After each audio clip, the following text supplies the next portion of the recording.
3 দিন ধরে যা শুরু করেছে, বৃষ্টি থামার কোনো নামগন্ধই নেই। সকাল 7টা বাজলো, মহারানীর ঘুম ভেঙে গেছে। আজ সে বড্ড খুশি, কারণ ঠান্ডায় তার খুব ভালো ঘুম হয়েছে। উফ, একদম এসির মতো।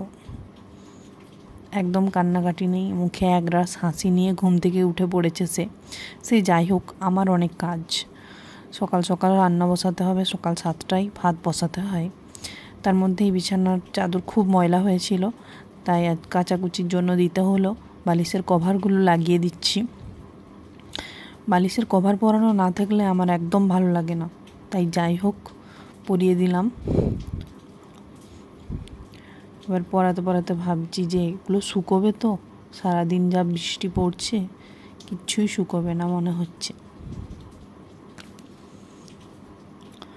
এই বৃষ্টির দিনগুলো না খুব মনে পড়ে, যখন স্কুলে পড়তাম। সেই সাইকেল নিয়ে ভিজে ভিজে বাড়ি ফিরতাম স্কুল থেকে। আবার যখন প্রাইমারি স্কুলে পড়তাম, তখন জলে নৌকো ভাসাতাম।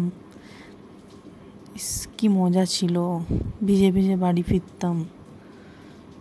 সেই সব দিন কোথায় হারিয়ে গেল। Primary school, high school, college, university সব শেষ হয়ে গেল। পড়াশোনার জীবনটাই ভালো ছিল। স্টুডেন্ট লাইফ সব থেকে ভালো। কোনো চাপ নেই, চিন্তা নেই। হ্যাঁ, একটা চিন্তা, ভালো রেজাল্ট করতে হবে, তাও ভালো। সে যাই হোক, এই যে আমার ঘরের অবস্থা দেখছো, বড্ড অগোছালো।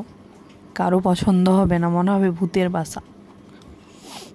আর এই যে বর্ষাকালে একদম কাঁথা টাথা বাচ্চার কিচ্ছু শুকোয়নি, তাই ঘরের চারদিকে যেখানে পারি শুকোতে দিই। ঘরটা একটু ঝাড় দিয়ে দিচ্ছি।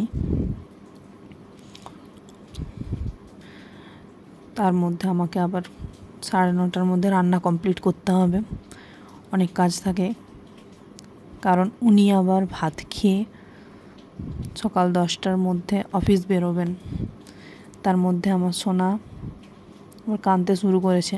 খাবে না সে কিছুতেই, একদম কিছু খেতে চায় না। রান্না বান্না আমার কমপ্লিট, আমারও মুড়ি খাওয়া হয়ে গেছে। এবার আমি টেবিলটা মুছে দিচ্ছি। দেখো, সকাল 10টা বাজছে, সেই 7টার থেকে বৃষ্টি পড়ছে, এখনও পড়েই যাচ্ছে। কী যে হবে, চারদিকে জলে ভর্তি। সে যাই হোক, প্রকৃতিটা এখন বড্ড সুন্দর, সবুজ, কি সুন্দর দেখতে লাগে। আমাদের বাড়ির বাইরে বেরোলে কি সুন্দর লাগে দেখতে, সবুজ। উনি আবার অফিস বেরোলেন, চাকরি করেন, অফিস তো যেতেই হবে যতই বৃষ্টি পড়ুক আর যাই হোক। তাই রেনকোট পরে বেরিয়ে পড়ল। আমিও এবারে ঘরে ঢুকে পড়ি। আমার কাজ এখনও শেষ হয়নি। এবার তাকে খাওয়াবো, স্নান করাবো।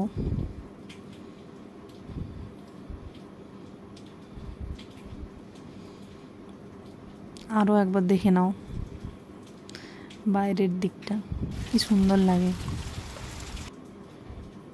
তার মধ্যে আবার চলে এলো পুরীর জগন্নাথের প্রসাদ, মহাপ্রসাদ। দেখা যাক কি আছে তার মধ্যে। 2খানা মিষ্টি, আবার ঠাকুরের ছবি আছে।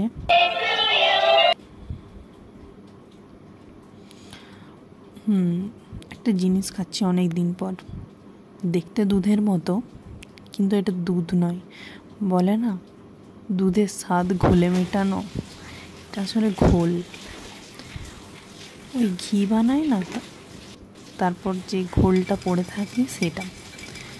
ঘোলের শরবত খেতে আমার খুব ভালো লাগে। অনেক দিন আগে খেয়েছিলাম, খাওয়া হয়নি, আজকে খাচ্ছি।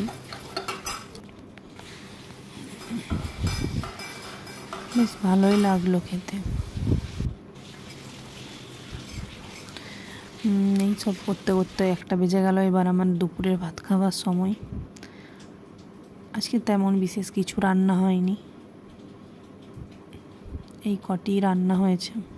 খেয়ে দিয়ে এবার টেনে ঘুম নেব। Tata, bye bye. সকলে খুব ভালো থেকো, আর লাইক, কমেন্ট, শেয়ার করো।